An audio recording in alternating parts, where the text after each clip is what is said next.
मैं आई सर। नमस्ते सर।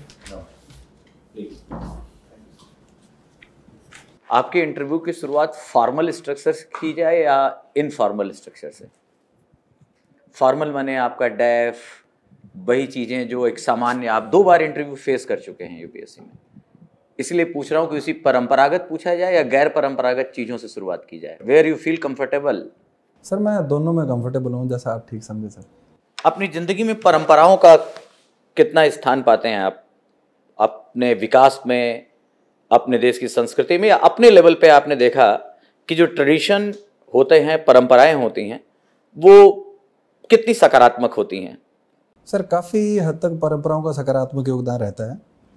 जैसे कि सर मैं एक उदाहरण से समझाना चाहूँगा। इंडियन कल्चर में एक परंपरा है कि जो वृद्धों का सम्मान करना, तो इस कारण से सर इंडियन कल्चर में जो वृद्धाश्रम है वो कम दिखाई देते हैं, क्योंकि वृद्धों को जो मानसिक सपोर्ट है वो फैमिली के थ्रू मिलता है। उसके अलावा सर अन्य कई स्तर पर, जैसे जो संयुक्त परिवार की परंपरा है, या फिर अपने मूल्यों के स्तर पर कई भारतीय में सहिष्णुता का मूल्य है, ये परंपराएं सर भारत के विकास में काफ़ी योगदान देती हैं सर। लेकिन एक सामान्य परसेप्शन मॉडर्न और पोस्ट मॉडर्निज्म में ये भी कहा जाता है कि परंपराएं हमारे विकास को अवरुद्ध कर देती हैं और एक क्लैश को जन्म देती हैं, क्योंकि जो युवा है, जो जनरेशन है, वो आगे बढ़ना चाहता है, लेकिन परंपराएं, मूल्य उसको रोकते हैं। इसको कैसे देखते हैं आप? सर परंपराएं एक तय मानक के हिसाब से, बहुत वर्षों के जो नियम चलते आ रहे हैं उसके हिसाब से विकसित होती है। आज का समय वैश्वीकरण का है, जिसमें बदलाव और परिवर्तन बहुत तेज गति से हो रहे हैं। इसमें इंफॉर्मेशन का भी बहुत बड़ा योगदान है। लेकिन सर इसमें परंपरा को बाधक के तौर पर, हम परंपरा में अगर निश्चित सुधार करें तो वो अधिक महत्वपूर्ण होगा, बजाय कि सारी परंपराओं को तोड़ देने के। जैसे कुछ लोग कहते हैं कि परंपराएं बाधक है, तो कुछ लोग ये भी कहते हैं कि परंपरा के अतिरिक्त अन्य किसी भी वस्तु का कोई भी स्थान नहीं है। जैसे साहित्य की बात करें तो जो टी.एस. इलियट या नवशास्त्रवाद हैं, वो कहते हैं कि परंपरा से बढ़कर कुछ भी स्थान नहीं है। अच्छा, अब आप अपना परिचय दें बोर्ड को, जिस पे हम आपका इंटरव्यू और आगे बढ़ाएं। सर मेरा नाम रवि कुमार सिहाग है। मैं राजस्थान के गांव तीनडीएम, जिला श्रीगंगानगर के एक कृषक परिवार से संबंध रखता हूं। मैंने अपना स्कूलिंग और ग्रेजुएशन पास की तहसील से शारदा कला एवं विज्ञान महाविद्यालय, जो कि महाराजा गंगा सिंह यूनिवर्सिटी बीकानेर के अंडर आता है, वहाँ से किया है। मेरे विषय पॉलिटिकल साइंस, इकोनॉमिक्स और इंग्लिश लिटरेचर थे। उसके बाद में सर मैंने यूपीएससी की प्रिपरेशन हिंदी साहित्य वैकल्पिक विषय के साथ में की, और उसमें सर पहले प्रयास में 2018 में मैंने IRTS को ज्वाइन किया। 19 में सर मैंने स्विच करते हुए इंडियन डिफेंस अकाउंट सर्विस को ज्वाइन किया, और अभी सर ये मेरा 4th अटेम्प्ट है और मैं आपके सामने हूँ सर। इसीलिए शायद आप परंपराओं में विश्वास नहीं करते हैं, क्योंकि परंपरागत जो बच्चे मिले, जो सिविल सर्वेंट का, जो सिविल सर्विसेज का दायरा दिखा, वैसे तो व्यक्तिगत रुचि है, हम जिस फील्ड में जाएं अच्छा करें। सामान्यतः देखा गया है IRTS को प्रिफर ज़्यादा किया जाता है डिफेंस अकाउंट से। आपने 1 साल की सीनियरिटी भी लूज की और डिफेंस अकाउंट को चुना, क्यों? इसका आपका क्या वो था? सर मुझे लगता है कि ये परंपरा से जुड़ी हुई ही एक प्रकार का कदम है। सर मैंने IAS की प्रिपरेशन के लिए अपनी यूपीएससी की जर्नी स्टार्ट की थी, और IRTS वो एक डायनेमिक और काफ़ी टाइम डिमांडिंग सर्विस है। जब मैंने इंडियन डिफेंस अकाउंट सर्विस के बारे में, जो मेरे को 2nd अटेम्प्ट में अलॉट हुई, अकाउंट सर्विसेज में सर थोड़ा सा टाइम मुझे तैयारी के लिए मिल जाता, इसलिए मैंने ये सर्विस ज्वाइन की, और सर इस बार मैंने अच्छे तरीके से उसमें प्रिपरेशन करके, और अभी मैं आपके सामने हूँ। अच्छा, डिफेंस अकाउंट आपने केवल इसलिए ज्वाइन किया क्योंकि आपको समय मिले? जी सर। अच्छा, अभी जब हम डिफेंस की बात करते हैं, और खासकर हम डिफेंस एक्सपेंडिचर की बात करते हैं, और आजकल की जो हालात हैं ग्लोबल, उस पे जी सर, तो उसमें एक दायरा फिर दिखने लगता है कि आखिर हमारा एक्सपेंडिचर क्या है और वहाँ चाइना के आसपास हम कहाँ खड़े हैं। जी सर। कुछ कंपैरिजन करके बताइए कि बजट उस पे, एक्सपेंडिचर उस पे, चीन और भारत का क्या अनुपात है? सर चीन का डिफेंस बजट भारत का 3 गुना है। भारत का इस साल का डिफेंस बजट 5,25,000 करोड़ रुपए का था, और चाइना का भारत से 3 गुना ज़्यादा है। तो एक प्रकार से चाइना का बजट सर डिफेंस के मामले में काफ़ी ह्यूज है सर। और पाकिस्तान कहाँ खड़ा है? सॉरी सर, पाकिस्तान का आंकड़ा मैं अभी याद नहीं कर पा रहा हूँ सर। अच्छा, जब भी किसी चीज़ की, या जब भी हम बजट प्रस्तुत करते हैं, हम डिफेंस पे एक दायरा जरूर देखते हैं और इसको एक बड़ा महत्वपूर्ण मद मानते हैं। लेकिन दूसरी चीज़ ये भी होती है कि हमारे पास अन्य जो सेक्टर है, वहाँ से कभी डिमांड उठती है। बहुत सारे ऐसे लोग कहते हैं कि अब हमें डिफेंस को इतना एक्सक्लूसिव बजट की जरूरत नहीं है। जी सर। क्या मानना है आपका? सर मेरा मानना है कि हमारी जो एक ज्योग्राफिकल और ऐतिहासिक कुछ कारण हैं जिसकी वजह से हमारा डिफेंस का बजट है वो बने रहने देना चाहिए, क्योंकि नियर बाई नेबर में हमारे शत्रु देश विद्यमान हैं और हमारी सीमा विवाद भी चलते रहे हैं चीन और पाकिस्तान के साथ। तो उस मामले में सर राष्ट्रीय सुरक्षा को देखते हुए डिफेंस का बजट अनिवार्य सिद्ध होता है। और अगर हमारी सीमाएं सुरक्षित नहीं है तो हम अंदर विकास की बात करें तो ये भी सर तर्कसंगत नहीं लगता। तो डिफेंस के बजट को रैशनलाइज किया जाना चाहिए बजाय कि इस पर प्रश्न उठाने के। इसमें तर्कसंगतता के काफ़ी संभावनाएं विद्यमान है सर। अच्छा, अभी रशिया से भारत की S-400 की डील चल रही है और बहुत सारे अमेरिकी दबाव या अन्य प्रेशर के बावजूद हम इसे कंटिन्यू कर रहे हैं। तो आप पहले तो ये बताइए कि S-400 आने से भारत को ऐसा क्या लाभ होने वाला है कि वो बहुत सारी ऐसी चीज़ें जो अमेरिका से उसको मिल रही हैं उसके बावजूद वो अपनी ऑटोनॉमी को लेकर चलना चाहता है, और कितने का ये डील है S-400? सर डील का एग्जैक्ट अमाउंट अभी मैं याद नहीं कर पा रहा हूँ, सॉरी सर। और S-400 से सर कुछ बेनिफिट होंगे कि सर S-400 है वो स्टेट ऑफ द आर्ट तकनीक है जो कि मिसाइल डिफेंस तकनीक के तौर पर काम करता है। इससे सर दो फ्रंट में, अमेरिका और चाइना में, हम जो एयर स्ट्राइक्स है उनसे बच सकते हैं। उसके अलावा नॉन कन्वेंशनल हाइब्रिड वारफेयर में जिसमें ड्रोन का मुख्य रूप से इस्तेमाल होता है, S-400 तकनीक ड्रोन के विरुद्ध भी बहुत अधिक प्रभावी साबित हुई है। उसके अलावा सर S-400 अगर हम लेते हैं तो भविष्य में S-500 लेने की संभावनाएं हमारी प्रबल होगी। अमेरिका कह रहा है कि मैं तुम्हारा हर जगह साथ दे रहा हूँ, क्वाड तुम्हारे लिए हमने बनाया, ऐसे ही बहुत सारी जगहों पर और परमानेंट मेंबरशिप से लेकर हर जगह साथ खड़े हैं। आज हम तुम्हारे सबसे बड़े ट्रेड पार्टनर हैं इस साल से, हमारा थॉड ले लो। आप जानते होंगे अमेरिका का जो मिसाइल डिफेंस सिस्टम है उसका नाम है थाड, उतना ही सोफिस्टिकेटेड माना जाता है। फिर भी हम थॉड नहीं ले रहे हैं। अगर हम अपनी सुरक्षा से कहीं समझौता नहीं कर रहे हैं, अमेरिका का साफ कहना है कि जब आपको ऐसी चीज़ हम दे रहे हैं तो आप रशिया के साथ क्यों जा रहे हो, आप हमसे ही लो। थाड और S-400 के कंपैरिजन के साथ इस जो कमेंट है उसको एनालाइज कीजिए। सर थाड और S-400 का बिल्कुल माइनर कंपैरिजन तो सर मैं नहीं कर पाऊंगा, इस मामले में अपडेट नहीं रख पाया हूँ। लेकिन सर S-400 के बारे में कहा जाता है कि आज तक की मिसाइल डिफेंस तकनीक में S-500 को छोड़ें तो ये सबसे स्टेट ऑफ द आर्ट है। दूसरा सर, अच्छा, कहीं प्रैक्टिकली इसने प्रयोग किया है S-400? अभी S-400 का किसी जगह पर किसी उसमें प्रैक्टिकल प्रयोग हुआ है कि हम ये जान पाए कि नहीं ये सही में बहुत बेहतर है, हमें इधर जाना चाहिए? सर टेस्टिंग के तौर पर इस्तेमाल हुआ, प्रैक्टिकल प्रयोग के बारे में सर मुझे अभी जानकारी। सीरिया के बारे में जानते हैं आप? जी सर। सीरिया में इसका प्रैक्टिकल यूज हुआ। Thank you sir. अच्छा, फिर बताइए, तो जब अमेरिका कह ही रहा है इसके आसपास हैं और वो हर जगह आपको सुविधाएं दे रहा है, फिर भी हम S-400 पे क्यों हैं या रशिया के साथ क्यों हैं? सर हम इसके एक मुख्य कारण सर आर्थिक कारण है। अगर कोई चीज़ हमें सस्ते दाम पर मिल रही है तो सर मुझे नहीं लगता कि हम लोगों को महंगी तकनीक खरीदनी चाहिए, और जबकि जो सस्ते दाम पर मिलने वाली तकनीक है वो सबसे अत्याधुनिक है। अगर मैं कहूँ उतने ही दाम पे मिल जाएगा तो? सर उतने दाम पे मिले तो हम सोच सकते हैं अमेरिकी तकनीक के बारे में भी। और इस मामले में सर हम पूरी तरह से रणनीतिक स्वायत्ता को फॉलो कर रहे हैं कि हम किसी भी देश के दबाव में आकर उसके साथ डील नहीं करेंगे। जो भारत की ज़रूरतें होगी, भारत के आर्थिक संसाधन है, उसके आधार पर हम लोग डील करेंगे सर। अच्छा, भारत को अगर इस समय देखा जाए, खासकर कोविड और कोविड के बाद, जी सर, तो बहुत सारे चैलेंजेस का सामना करना पड़ रहा है। आपको क्या लगता है कि जब से कोविड एरा और अब पोस्ट कोविड एरा मान लें, तो इसमें भारत के समक्ष 3 सबसे बड़ी चुनौतियां आपको क्या दिखती हैं जिससे शॉर्ट टर्म में हमें आगे निकलना होगा? माफ़ कीजिए, मैं थोड़ा स्पष्टीकरण चाहता हूँ सर प्रश्न का।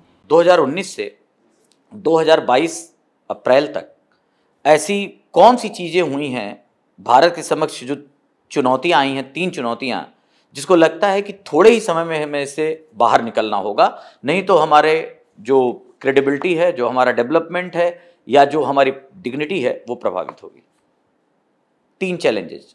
सर पहली चुनौती जो सप्लाई चेन हमारा इंफ्रास्ट्रक्चर है उसके स्तर पर हमें बहुत अधिक अच्छे तरीके से आगे बढ़ना होगा, क्योंकि लॉजिस्टिक जो कॉस्ट है वो विकसित देशों की तुलना में भारत की काफ़ी कम है, और इस स्तर पर हमें प्रयास करना होगा। दूसरा सर, हेल्थ के स्तर पर हमें और अधिक आगे बढ़ना होगा। जिस प्रकार से सेकेंड वेव में अत्यधिक जान माल की हानि हुई थी और हमारी अर्थव्यवस्था काफ़ी नुकसान हुआ था, तो हेल्थ के स्तर पर हमें सर इंफ्रास्ट्रक्चर में आगे बढ़ना होगा। और तीसरा सर, जो डिजिटल एजुकेशन का या डिजिटलाइजेशन का स्तर है, उसके स्तर पर जो साइबर सिक्योरिटी के अलावा डिजिटलाइजेशन को हमें और अधिक तेज़ी से आगे बढ़ाना होगा। चलिए, इस समय का मेरा लास्ट क्वेश्चन आपसे है, डेमोक्रेसी, इंडियन डेमोक्रेसी की बात आते ही हमें सिखाया जाता है कि बड़ी वाइब्रेंट रही है, पुराने समय से रही है, हमारे प्राइम मिनिस्टर ने भी बहुत सारे शब्द कहे, लेकिन जब इंटरनेशनल रिपोर्ट आती है तो एक शब्द जोड़ा गया, डेमोसाइड। आपने पढ़ा है डेमोसाइड? सॉरी सर, इस शब्द कहा गया कि लोकतांत्रिक मूल्यों की हत्या की जा रही है भारत में, स्वतंत्रताएं नहीं है अभिव्यक्ति की, और खासकर डिजिटली जो हम कहें ऑनलाइन जो एक्सप्रेशन है उस पर काफी बैन है। इन सबको देखते हुए आप भारतीय लोकतंत्र को कहाँ देखते हैं?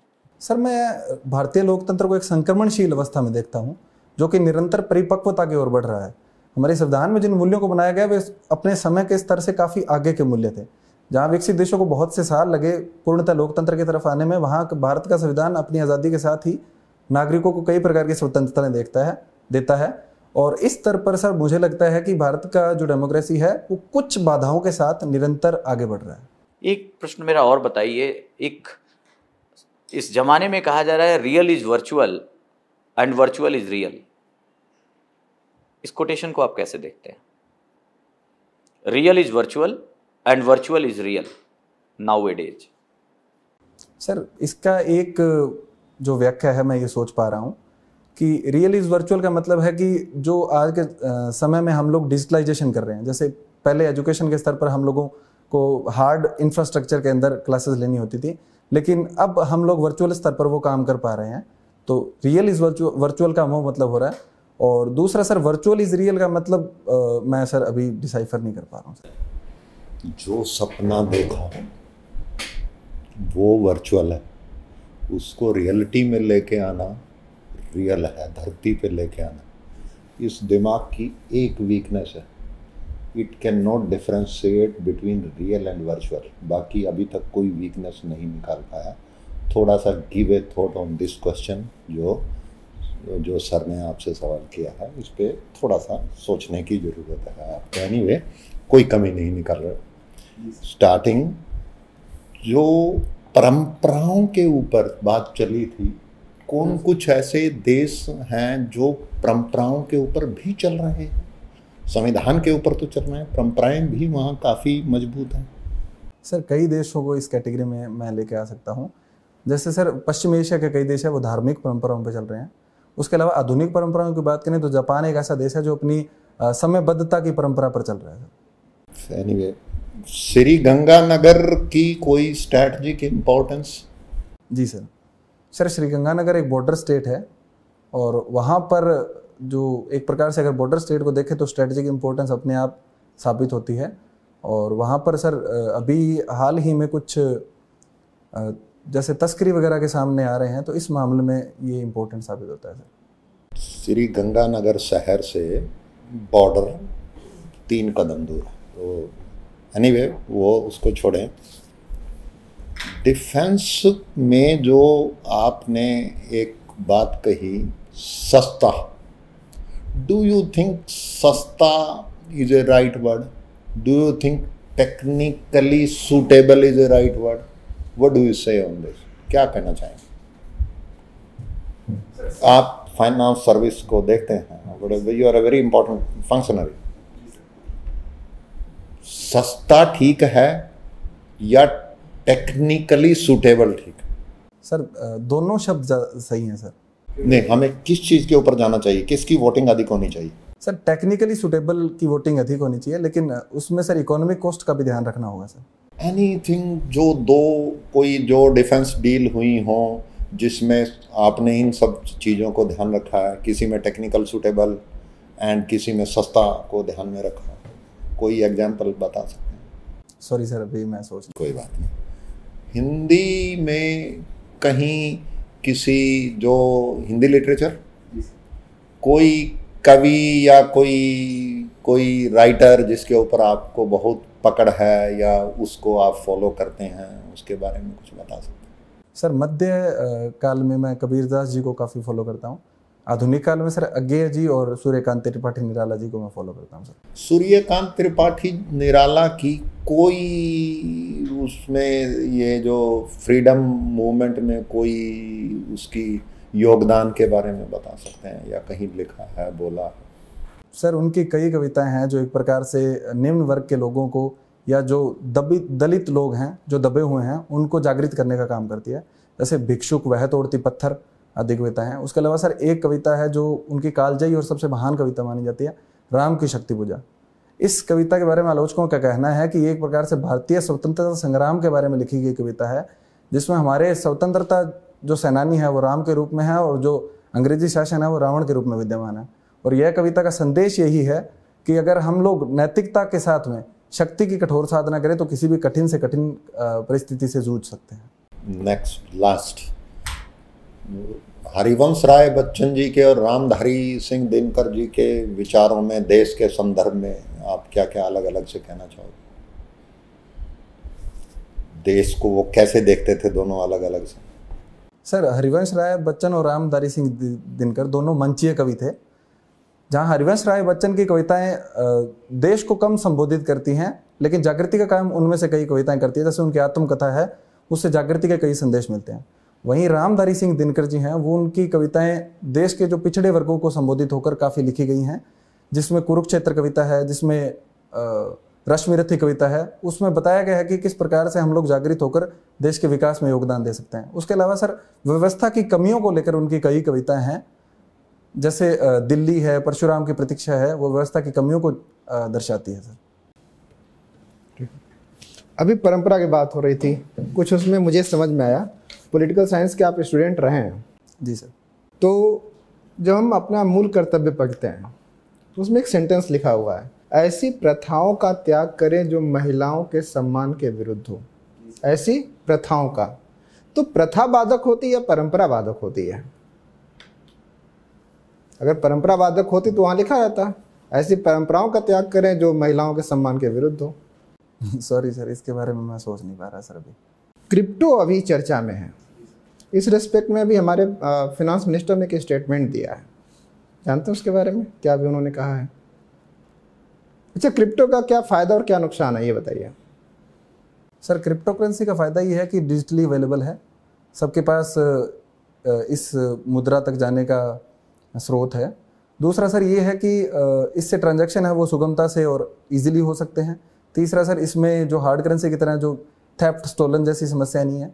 लेकिन इसके साथ साथ इसके नुकसान भी हैं कि सर, जो क्रिप्टो पर किसी भी केंद्रीय बैंक का नियंत्रण नहीं है। बिना रेगुलेशन के इससे जो ब्लैक मनी, जो कई प्रकार के अपराध हैं, उनको बढ़ावा दिया जा सकता है सर। अच्छा, इस पर अभी फिनांस मिनिस्टर ने कहा था कि इस पर टैक्स लगेगा। जी सर। तो अगर किसी चीज़ पर टैक्स लगा दिया जाता है, इसका मतलब होता है कि वो चीज़ वैलिड हो गई। तो क्या क्रिप्टो करेंसी को वैलिड मान लिया जाए? नहीं सर, इसके बारे में ये मत है कि अभी तक ना तो इसको वैलिड माना गया है, ना ही इनवैलिड किया गया है। इसी रेस्पेक्ट में परसों हमारे फिनांस मिनिस्टर का एक स्टेटमेंट आया है, बता सकते हैं कुछ? उसको देखा है आपने? सॉरी सर, मैं इस स्टेटमेंट से अपडेट नहीं कर पाया सर। कबीर की बात की आपने, निराला की बात की, मैं उसमें तुलसी को भी जोड़ लेता हूँ। कबीर, निराला और तुलसी तीनों के राम में क्या अंतर है? हिंदी साहित्य के आप विद्यार्थी हैं। सर, कबीर के राम निर्गुण राम है। वो कहते हैं कि दशरथ सुत तिहु लोक बखाना, राम नाम का मरम है आना। तो वो राम का निर्गुणीकरण कर देते हैं। सर, तुलसी के राम है वो सगुण राम है। नहीं, उनके व्यवहार में, उनके कैरेक्टर में क्या अंतर दिखाई देता है? निगुणी सगुण तो बहुत हल्का उसका विवेचन हो जाएगा।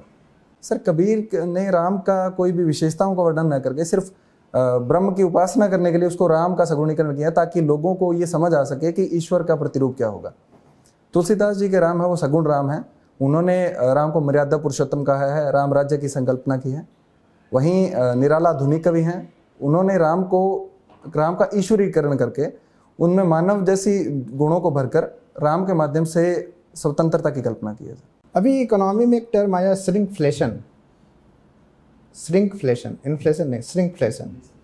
इसके बारे में कुछ आइडिया आपको? Sorry sir. Thank you. तो आप श्री गंगानगर दिल्ली से हैं? हाँ जी सर। श्री गंगानगर उत्तरी राजस्थान का जिला है जी सर। और वहाँ एग्रीकल्चर के लिए पानी के लिए नहरें निकाली गई, जिस कारण से कृषि का अच्छा विकास हुआ है। जी सर। उसके साथ साथ वहाँ पर एक समस्या आई, शायद राजस्थान में सर्वाधिक कैंसर के केसेस उसी क्षेत्र में हैं। उसके पीछे क्या मुख्य वजह रही है, क्या कारण रहे कि इतने ज़्यादा कैंसर केसेस श्री गंगानगर जिले में देखे गए? सर, इसके संबंध में कुछ रिसर्च हुए थे मेडिकल फील्ड और एग्रीकल्चर फील्ड की तरफ से। उन्होंने बताया कि जो सिंथेटिक फर्टिलाइजर और कीटनाशकों का बहुत ज़्यादा प्रयोग है, उसकी वजह से सर कैंसर के मामले बहुत बढ़ गए हैं। अभी आप इंडियन डिफेंस ऑडिट सर्विस में हैं, जी सर। डिफेंस अकाउंट सर्विस में हैं। डिफेंस के सामने वर्तमान में जो वैश्विक परिदृश्य है, आप देखते हैं कि रूस और यूक्रेन का संकट है, उससे पहले अमेरिका का इराक के साथ में, तमाम मिडिल ईस्ट में, पूरी दुनिया में रक्षा संबंधी समस्याएं चलती रहती हैं। आप भारत के सामने वर्तमान में कौन सी रक्षा संबंधी चुनौतियां देखते हैं? सर कई प्रकार की चुनौतियां मैं देखता हूं। पहला कि सर जो इंटीग्रेशन है तीनों सेनाओं के बीच में वो उतना पर्याप्त नहीं है, उसके लिए कुछ सरकार प्रयास कर रही है। दूसरा सर जो भारत का रक्षा जो उद्योग है वो इतना डेवलप्ड नहीं है। तीसरा सर हम लोग रक्षा के क्षेत्र में इंपोर्ट बहुत अधिक करते हैं, ऑलमोस्ट कैपिटल जो एक्सपेंडिचर उसका 60% हम लोग आयात के द्वारा पूरा करते हैं सर। और सर चौथा ये है कि जो रक्षा के क्षेत्र में रेवेन्यू एक्सपेंडिचर है वो काफ़ी अधिक है। टोटल बजट में सर 3 लाख लगभग 1,60,000 कैपिटल एक्सपेंडिचर, उसके अलावा बाकी सारा रेवेन्यू एक्सपेंडिचर है सर। जो भारत के सीमावर्ती क्षेत्र हैं, खास करके चाइना से लगते हुए क्षेत्र, अभी हाल के कुछ समय में ये देखा गया है कि वहाँ चीनी आर्म फोर्सेस का अतिक्रमण हुआ है। उसको रोकने के लिए सेना के अलावा, सेना तो अपना काम करती है, सेना के अलावा क्या हमारे पास व्यवहारिक उपाय होने चाहिए? सर इसमें सबसे व्यवहारिक उपाय है वो एक बॉर्डर एरिया डेवलपमेंट प्लान चलता है सर। वहाँ के जो एडमिनिस्ट्रेशन है वहाँ को ये इस बात के लिए आदेश दिया जाए कि इस जो प्रोग्राम है इसका अच्छी तरह से डेवलपमेंट किया जाए और वहाँ के जो लोकल लोग हैं उनको हेल्थ एजुकेशन आदि सुविधाएं प्रदान की जाए और उनको बॉर्डर सर्विलांस में साथ में जोड़ा जा सकता है, ताकि ऐसी किसी भी घुसपैठ को अगर वो देखें तो तुरंत प्रशासन को सूचना दें। लेकिन ये तभी होगा सर जब प्रशासन प्रोएक्टिव रूप से नागरिकों के विकास के लिए कार्य करेगा। ग्रेजुएशन में आपने पॉलिटिकल साइंस और इकोनॉमिक्स सब्जेक्ट पढ़े हैं। जी सर। भारत में पहली पंचवर्षीय योजना किस इकोनॉमिक्स के मॉडल पर आधारित थी? सर हेरोड डोमर मॉडल पर आधारित थी सर। क्या था Herod Domar model? Sorry sir अभी मैं सोच नहीं पा रहा सर इसके बारे में। आपने देखा होगा कि जब हेरोड डोमर मॉडल आया 1951 में, उस समय भारत में जो जीडीपी थी उसमें कृषि का योगदान तकरीबन 50% के आसपास था। जी सर। आज 2022 में हम जीडीपी का आकलन करते हैं तो कृषि का योगदान लगभग 13% के आसपास है। जी सर। ये जबकि हमारी जो जनसंख्या है वो आज भी 2/3 जनसंख्या कृषि पर निर्भर है। ये जो आर्थिक बदलाव हुआ है उसके पीछे आप किस चीज को जिम्मेदार मानते हैं? सर इसमें जो 1991 की आर्थिक नीति थी, उसके अलावा सरकार का उद्योगों और सेवा क्षेत्र की तरफ जो रुझान जो प्रयास थे उस वे मुख्य तौर पर जिम्मेदार हैं सर, कि उद्योगों पर हम लोगों ने काफ़ी फोकस किया और सेवा के क्षेत्र में भारत बहुत अच्छी प्रगति कर रहा है। इसकी वजह से सेवा और उद्योग क्षेत्र का जो कंट्रीब्यूशन है वो जीडीपी में सर ऑलमोस्ट 80% से ऊपर है सर। अभी हाल में अखबार में आपने पढ़ा होगा कि जो 2022 का बजट है उसमें नदी जोड़ने का जो प्रस्ताव है उसको उसमें केन बेतवा लिंक परियोजना को अब स्वीकृति दी गई है। उसके अलावा 5 और नदियों को जोड़ने को बजट में प्रस्तावित किया गया है। जी सर।